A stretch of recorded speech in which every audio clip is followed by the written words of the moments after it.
Welcome to the Vision Driven Basketball Training Podcast. I appreciate you guys for tuning in today. Everybody who's listening on Apple Podcasts or Spotify or Pandora, SoundCloud, Google Podcasts, wherever you may be listening from.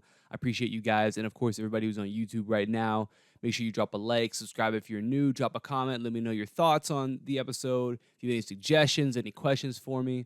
And as always, make sure you guys follow me on Instagram as well at Vision Driven Basketball. See the stuff that I post. Pretty active on there as of late.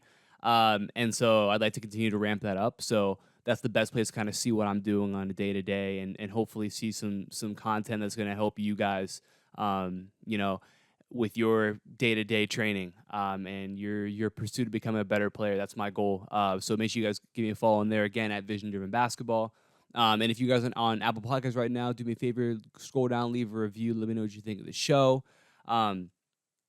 Today's episode, really, really good question I got from a guy, Ian. And, Ian's inside the perimeter score system, elite shooter system, elite ball handling. And so Ian asked a question, and I told him, this is a really good question. I got to talk about it on the podcast.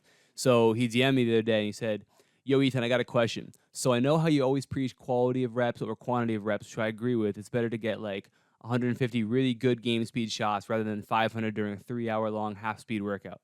I have access to one of those shooting guns now, and I can get up 500 quality threes in an hour with it. Would it be beneficial to combine that repetition training with something like the elite shooting system, or should I not use that machine?"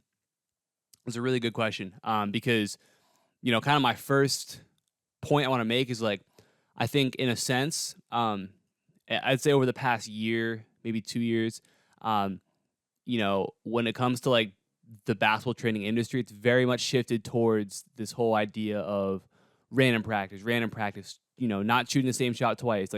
That's what it's become, is we have to make practice as much of a game simulation as we possibly can every single time. And that's kind of where it's shifted towards.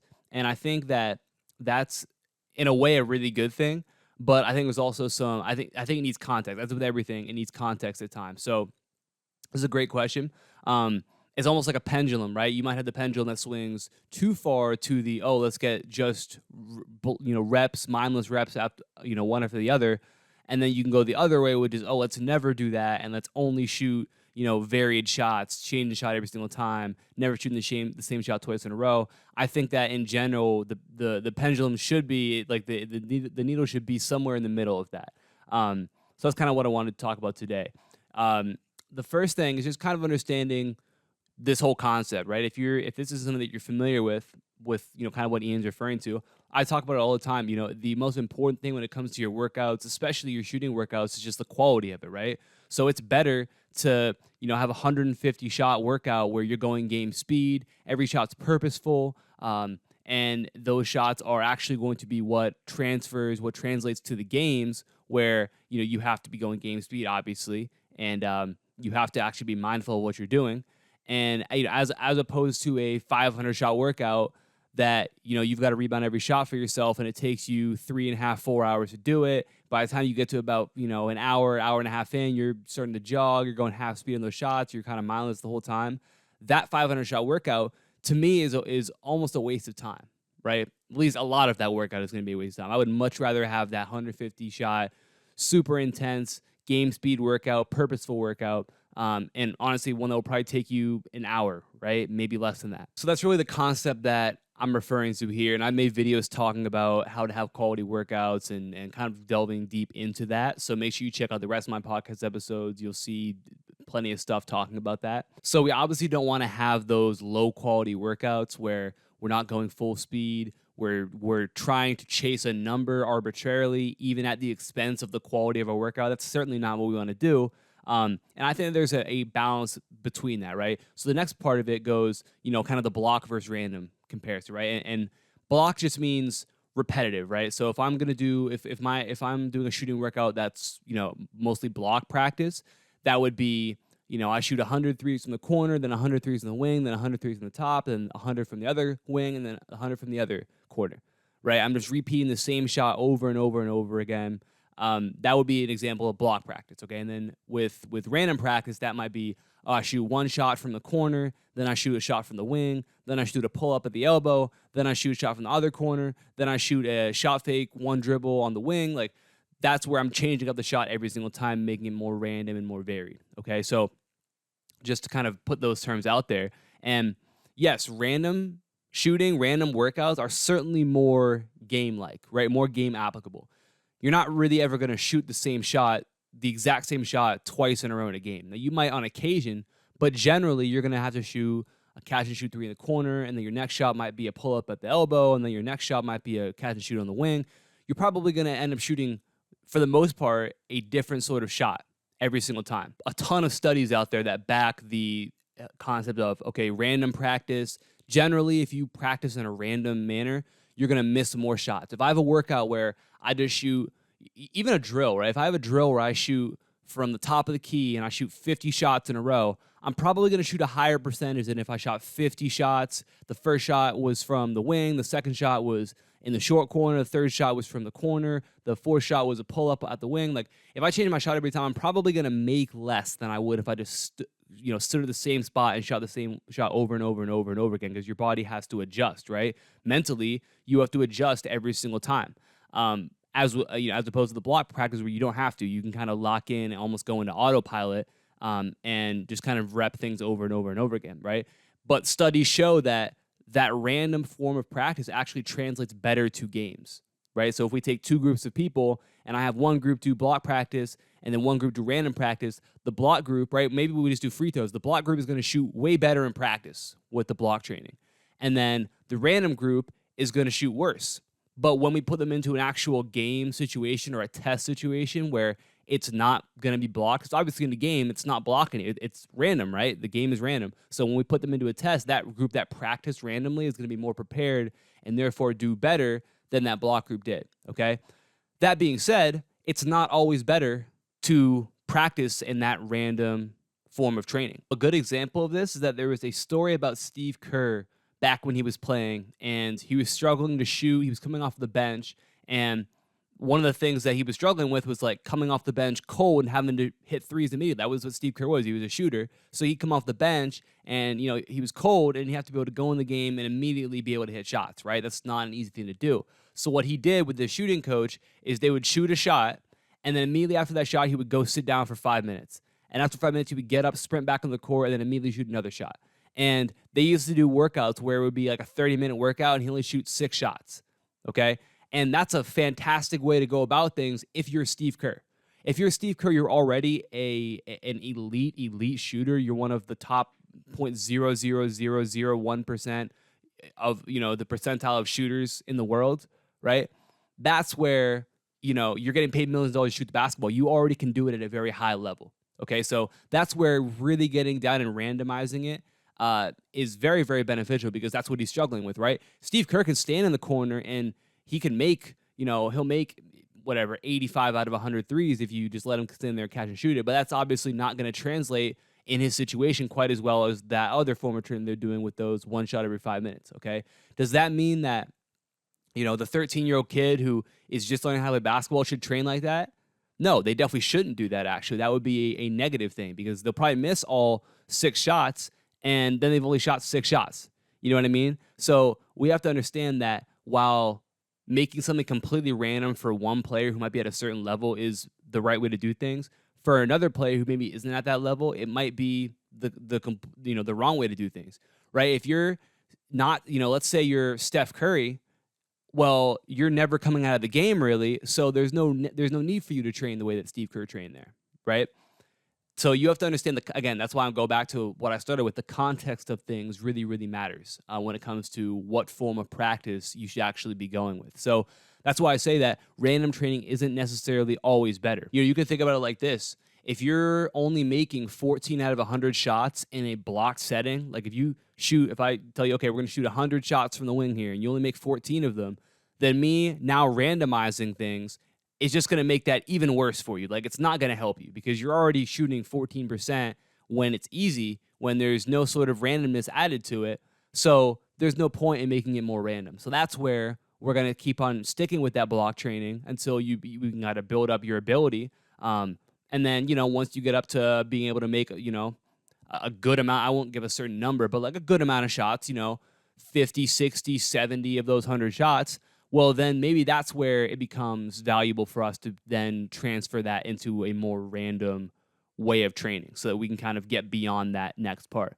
Okay. But you have to first evaluate where you're at. If you struggle with a certain shot, you struggle with a certain area, well, just repping it out with a sort of block style, shooting 50, 100 shots in a row of the same shot is not a bad thing at all. And it's probably the most beneficial way to do things, right? If I have a player who's struggling with their footwork coming into a shot, then we're going to rep that out until they are comfortable with it.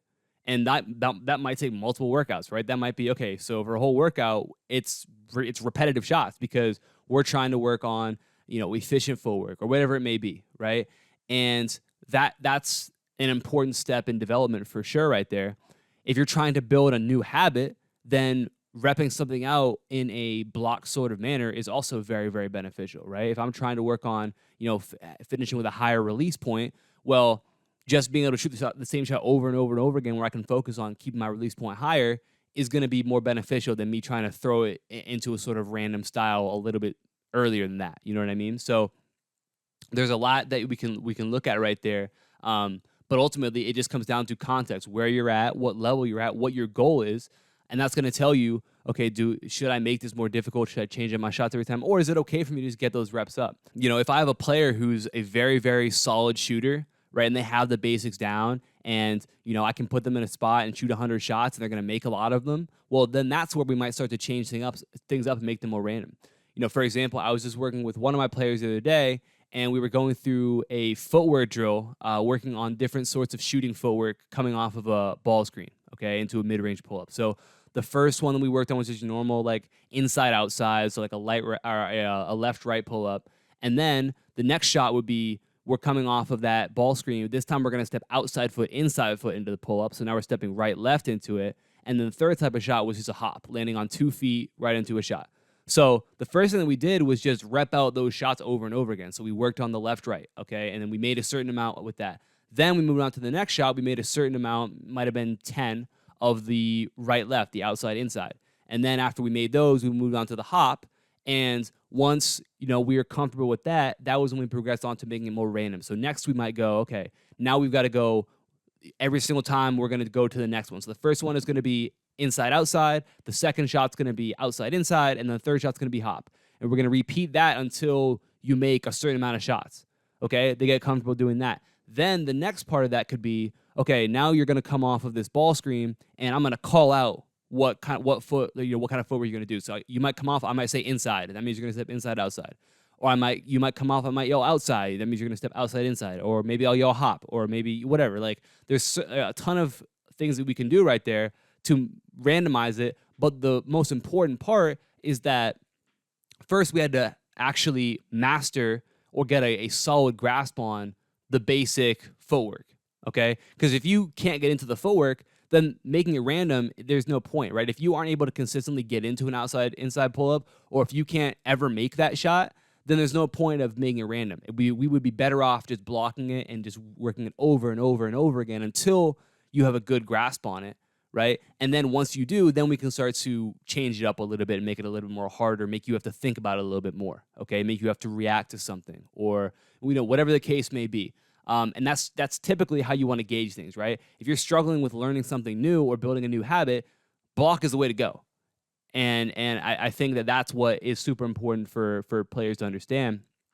And so then the question becomes, maybe that's not your situation, right? Maybe your situation is you're a good shooter already, and so now you're just wondering, okay, kind of like what Ian was asking, if I have access to, whether it be a shooting gun or whether it be just, with a teammate, should we be getting up those block shots? Should we be shooting, 20 makes from the corner, 20 makes from the wing, 20 makes, like, you know what I mean? Just like getting those repetitive kind of workouts in shooting wise. And there's always benefits to that, right? Again, the pendulum has swung really far to where people are almost saying, oh, there's no benefit to that. There's certainly still benefits to doing that. I think the biggest thing is just confidence, right?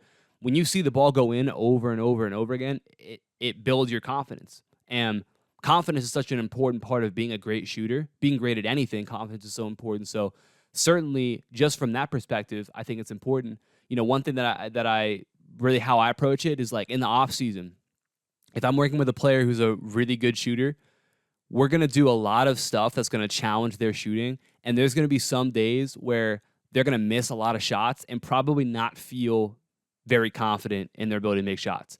But that's going to be like now, like, once AAU's over and now we're August, September, October, and we don't have to worry about going into a game and having to make shots tomorrow. Well, now there's an opportunity for us to be able to challenge, whether it be their footwork, their balance, different sorts of shots they can make. So that's where we're going to go with a more random style. And sometimes I'll even say, like, listen, sometimes you're just, you might feel like, oh, I didn't get any better, or their confidence might be low, but I'm not worried about the confidence thing right now. Now, as the season gets closer and we're all of a sudden in November and the season starts in 2-3 weeks, well, that's where we're going to really start to rep out those block shots. So then once you get to the season, you feel confident because you've been seeing the ball go in a lot, right? So that's just my personal style. But at the end of the day, getting those reps up is great for you just to build confidence. So I think just that alone makes me say, like, yeah, if you're able to go get shots up, do that, right? That's certainly not a negative thing at all. And of course, that also it's just a reinforcement of that muscle memory as well. So there's definitely benefits to that. And the question just becomes, is this the best way for me to be doing things right now, right? If you're able to make things more varied, so maybe you have the shooting gun, right? But instead of shooting, just the same shot 20 times in a row, maybe you work a series where you shoot a catch and shoot 3, and then a pull up to the left, and a pull up to the right, and then catch and shoot 3, right? So you're changing up the shot every single time, but you're still able to kind of rep it out because you have that rebounder for you. Okay, so there's different ways to do things for sure. And of course, I've talked about it too. Like, okay, it can be as simple as, well, yeah, you want to get shots up, but now you make sure that there's some sort of pressure on you. So you have to make 4 shots in a row to go to the next spot, or you have to make 9 shots, but you can't miss 2 shots in a row, or you go back to 0. So there's different ways that you can work in a more blocked form to even add some game-like elements like pressure to that. So again, hopefully that is something that helps you guys out, answers that question for you. In general, like, getting shots up can be a really, really good thing for you. But of course, it's always good to be able to mix in that random practice as well, assuming that you have a solid foundation as a shooter. And again, I don't want the pendulum swinging too far to one side. It's always going to be right in the middle. It just depends on where you're at. It's going to determine which side of the pendulum or which end of it you're going to be closer to. So again, hopefully that answered you guys' questions. Like I said before, guys, if you're an Apple Podcast, drop a review for me below. You're on YouTube, drop a like, subscribe, drop a comment. Let me know what you think. Let me know how your training is going. You guys have any questions, any problems that you're having, let me know. Give me a follow on Instagram at Vision Driven Basketball as well. I really do appreciate you guys who have been tuned in this whole time. Shout out to all of you guys. I'll talk to you guys soon. Peace.